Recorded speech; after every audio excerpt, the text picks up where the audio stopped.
پاکستان کے مشہور کامیڈین فنکار اداکار انور علی صاحب آج ہم میں نہیں رہے۔ حج کیے اکٹھے، دن رات اکٹھے رہے، قرآن شریف انہوں نے مجھ سے پڑھا، پکے نمازی، اور 2 حج کیے، ایک عمرہ کیا اکٹھے۔ السلام علیکم جی، لاہوری جلوہ کے ساتھ میں ہوں آپ کا میزبان فہد حسن۔ ناظرین، بڑے افسوس کے ساتھ کہنا پڑ رہا ہے کہ پاکستان کے مشہور کامیڈین فنکار اداکار انور علی صاحب آج ہم میں نہیں رہے۔ آج ان کا نماز جنازہ ہے، کچھ ہی دیر میں ادا کر دیا جائے گا۔ ان کے گھر کے باہر ہم موجود ہیں اور ان کے گھر کے باہر ہم مناظر آپ کو دکھا رہے ہیں۔ یہاں پر جواد وسیم صاحب موجود ہیں، ان سے بات کرتے ہیں۔ سر السلام علیکم۔ وعلیکم السلام۔ سر سب سے پہلے تو ظاہر سی بات ہے، بڑا افسوس ہوا یہ سن کر کے پاکستانی انڈسٹری کا بہت بڑا لاس ہے، کیا کہنا چاہیں گے آپ اس حوالے سے؟ انا للہ و انا الیہ راجعون۔ یہ وقت ہوتا ہے دعاؤں کا، مغفرت کی دعا۔ اگلا سفر ان کا شروع ہو چکا ہے۔ ہمارے ساتھ جو ان کی زندگی گزری انتہائی تابناک اور ناقابل فراموش لمحات گزرے۔ اکٹھے حج کیے، عمرے کیے، باہر کے ملکوں میں امریکہ، کینیڈا، برطانیہ، جرمنی اکٹھے کام کیے، حج کیے اکٹھے، دن رات اکٹھے رہے، قرآن شریف انہوں نے مجھ سے پڑھا، پکے نمازی، اور 2 حج کیے، ایک عمرہ کیا اکٹھے۔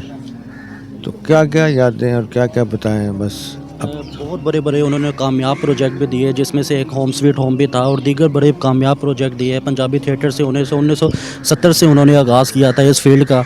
کیا ان کی کامیابی کے بارے میں کہنا چاہیں گے آپ؟ وہ پہلے دن سے ہی کامیاب تھا۔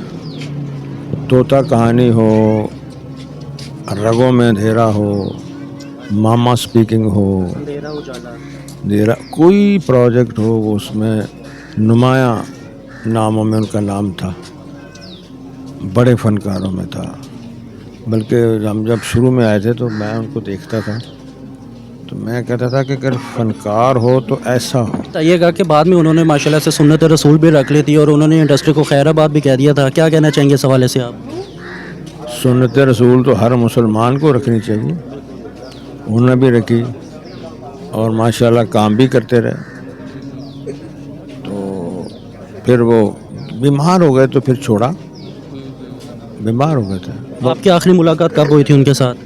میری تو روز ہی تھے، بھی ہسپتال میں تھے، وہاں جاتے تھے، پھر گھر آئے، پھر ہمارے تو گھر کے آدمی تھے نا۔ یادگار کوئی بات، کوئی ایسا واقعہ ان کے ساتھ یاد ہو؟ ظاہر سی بات ہے کسی نے چند لمحے گزارے ہو تو وہ ساری زندگی نہیں بھولتے۔ آپ نے زندگی سے تقریباً کوئی 40 سال ان کے ساتھ گزارے ہیں فیلڈ میں۔ ان کی زندگی کا ہر لمحہ یادگار جو ہمارے ساتھ گزرا، اور حج پہ جہاں اس قدر رونا دھونا، وہاں بھی وہ رونے کے بعد مسکراتے تھے۔ اور جیسا کہ ہوتا ہے نا، حج پہ لوگ تنگ کرتے ہیں فنکاروں کو، وہ اریٹیٹ نہیں ہوتے تھے، بڑی خوبصورتی سے، بڑی ملامت سے جواب دیتے تھے۔ یہ یادگار چیزیں ساری۔ بہتر ہو گیا ناظرین، جواد وسیم صاحب ہمارے ساتھ موجود ہے، اور میں یہاں پر آپ کو کچھ لمحات دکھا رہا ہوں۔ یہ ان کے گھر کے مناظر ہیں، یہ آپ دیکھ سکتے ہیں کہ انور علی صاحب جو ہمیں نہیں رہے، ان کے گھر کے باہر ہم موجود ہیں، اور یہاں پر کچھ فنکار اداکار بھی آئے ہیں، اور یہ آپ دیکھ سکتے ہیں ابھی کچھ ہی دیر میں نماز جنازہ جو سا ہے وہ ادا کر دیا جائے گا۔ گھر کے باہر ہم موجود ہیں، یہ مناظر آپ دیکھ سکتے ہیں۔ اور رنجن صاحب موجود، ان سے بات کرتے ہیں۔ سر السلام علیکم۔ سر وجیب آسام سر کیسے ہیں آپ؟ اللہ کا شکر جناب، کیسے سر یہ بتائیے گا کہ جو انڈسٹری کا اتنا بڑا لاس ہوا ہے، کیا کہنا چاہیں گے آپ اس حوالے سے؟ سر انور علی صاحب سب سے پہلے تو انا للہ و انا الیہ راجعون، ہمارے پاکستان کا ایک بڑا نام، بڑا اسٹار، اپنی نوعیت کے ایک علیحدہ فنکار، وقر فنکار، یہ خلا کبھی بھی پر نہیں ہو سکتا۔ اور میں سمجھتا ہوں کہ وہ ایسے جذباتی اور ایسے جوشیلے فنکار تھے کہ ان کو دیکھ کے بلکہ دوسرا فنکار چوکس ہو جاتا تھا، یار مجھے بھی اتنا ہی تیز کام کرنا چاہیے۔ بڑے بڑے فنکاروں کے ساتھ کام کیا ہے، لیکن انور علی صاحب کا ایک اسٹائل علیحدہ تھا۔ اور میں سمجھتا ہوں کہ اتنے شفیق، جتنے اچھے فنکار تھے، اس سے زیادہ اچھے انسان، اس سے اچھے زیادہ باپ، ہر چیز میں میں کروں نمبر 1 تھے۔ آج مالک حقیقی سے جا ملے ہیں، اللہ تعالیٰ ان کی منزل آسان فرمائے۔ آمین سب آمین۔ سر یہ بتائیے گا کہ آن سکرین تو وہ ہزار بلکہ لاکھوں کروڑوں دلوں کی دھڑکن تھے، جس طرح سے لوگ ان کی حاضری پر خوش ہوتے تھے، کلیپنگ کرتے تھے ان کے پرفارمنس پر، لیکن لیکن آپ لوگوں نے بیک سٹیج اور آف کیمرہ ان کے ساتھ ٹائم سپینڈ کیا ہے, کیسا وقت گزرتا تھا ان کے ساتھ دوستانہ؟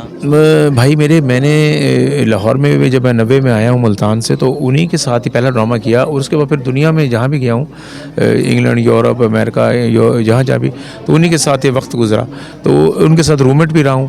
تو دین کیا بات ہے, میں کہتا ہوں کہ کیا کبھی آج تک کبھی اوئے تو تڑاک یہ کبھی اونچا بھی نہیں سنا, ہمیشہ سمجھایا یہ انہوں نے, اور دین کی طرف کہ یہ کرنا چاہیے, یہ کرنا چاہیے.